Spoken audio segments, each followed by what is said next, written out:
Greetings, ladies and gents, and welcome to this latest narration of the web series The Princess and the Human. If you're new to the series, there is a playlist listed down below in the description. And as always, I hope that you enjoy. Chapter 15, A Curious Visitor. Third day of my scratch that. Second day after my arrival. Dear diary, I think I'm scratch that. I feel like I'm going insane. I've barely slept in the last few nights. I don't know what to do. Whenever I sleep, I see them in my dreams. Not just see, I can feel them as well. Scratch that. I thought about setting an alarm every few hours. Maybe I can skip the dream phase if I did that. Would that even help? Even if I'm awake, I can still see them whenever I close my eyes. And that's not all. I've been to the baths 3 times by now. There can't possibly be anything left.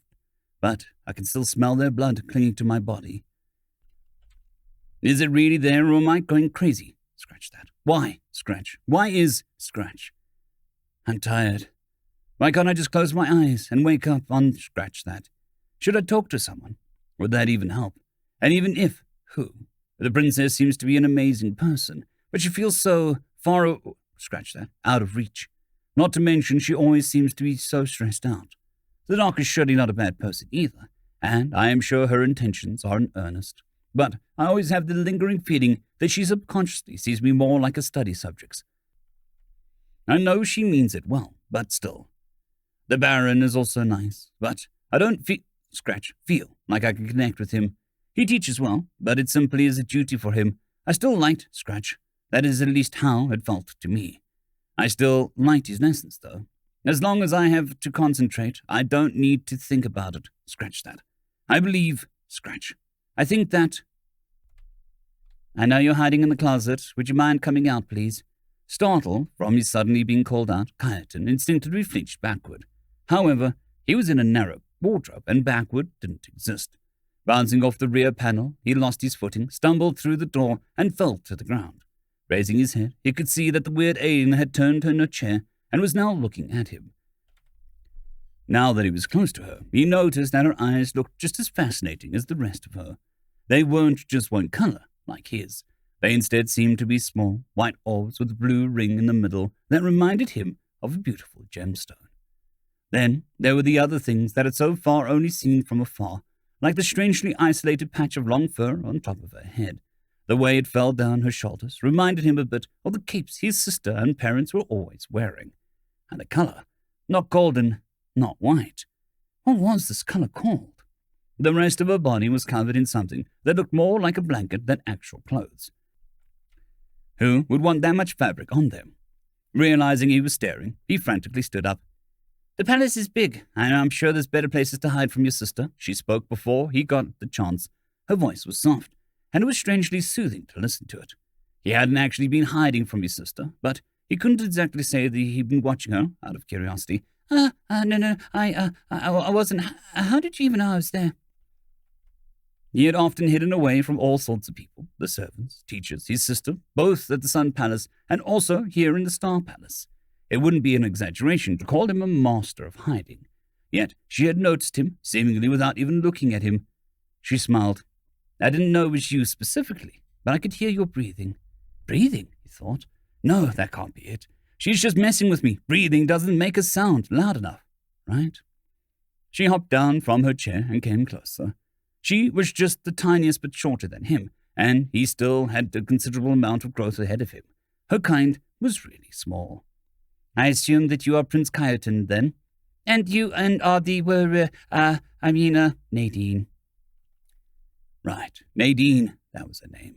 The weird alien then took on a strange pose. The way that she crossed her arms in front of her chest looked a bit like a half of a veneery military salute, except instead of simply laying them on top of each other, it almost seemed like she was trying to tie a knot in them. Then, can I help you with something, Your Highness? I doubt your sister would be very happy to hear that you've snuck in here. Nah, so what? Sis isn't here. Well, I would also be happier if my visitors announced their presence to me. And regarding Her Highness not being here, tell me. If a tree falls over in a forest, and no one's there to hear it, does it still make a sound? The prince cocked his head. Huh? Oh, of course it does. Are you stupid? No. I'm aware of that as well. But since you consider the answer to be obvious, maybe you should take a moment to think about it. Could it be that you're not good at metaphors, Your Highness? You're weird. Nadine didn't answer. She simply chuckled. Without saying any more, Kaiten opened the window. The room was on ground level, so he could just simply climb out. Huh. I'm in the garden. That is actually way easier than sneaking past the servants. Gotta remember that. As he left Nadine behind, he could hear her give off a quick laugh, followed by a murmured, Okay, where was I? I think that... Cross that. Fortunately, things are not as bad as they could be. No one is giving me the feeling that I am not welcome, not to mention that I literally am a royal guest, even if it feels a bit weird to have servants tend to me 24/7. Actually, on this planet and where the time units, it would be 62, not 24. Now that I think about it, how long are their weeks? Do they even have weeks? Not to mention months. I think I saw 2 moons, so that would be difficult. I should ask about that. Also, there is progress regarding food. There is a huge list that we only started with, but I already found a few things I should be able to eat. Among them is a delicious fruit that is like a lemon, but not sour. Does that make sense? That's how it tastes. Meat seems hard to come by for now, so I'll need to find another protein source. Grain also seems to not be a thing here, but more by chance. I found something they call a tikro. They look like tiny celery roots and are used as cattle feed. Their faces, when I asked to try some of those, were hilarious. Speaking of, I think I'm starting to figure out their facial expressions. Their faces themselves don't move much, obviously, exoskeleton and all, so most happens in their eyes, mouth, and head movements. I also wonder how the folks back home are doing. My mother is probably still taking care of Grandpa. I wonder if he pulled a new shenanigans.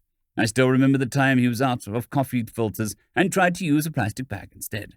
The kitchen was a mess afterwards. Mama was pissed. In hindsight, might have actually worked, had he poked some holes into it. When it came to my father, I don't dare hope he's alive. Not because I don't want to, but because I don't think I could bear seeing that hope shattered. End of chapter. I'd quickly like to thank the T5 peeps: Cold War Boomerwaffen, Severin Cerberus, Bushmaster 177, HenryTheRed, Casper Arnholtz, Cold War Boomerwaffen, Elijah Silvercross, Dragzoon W.R.E, and Severin Cerberus. Thank you very much.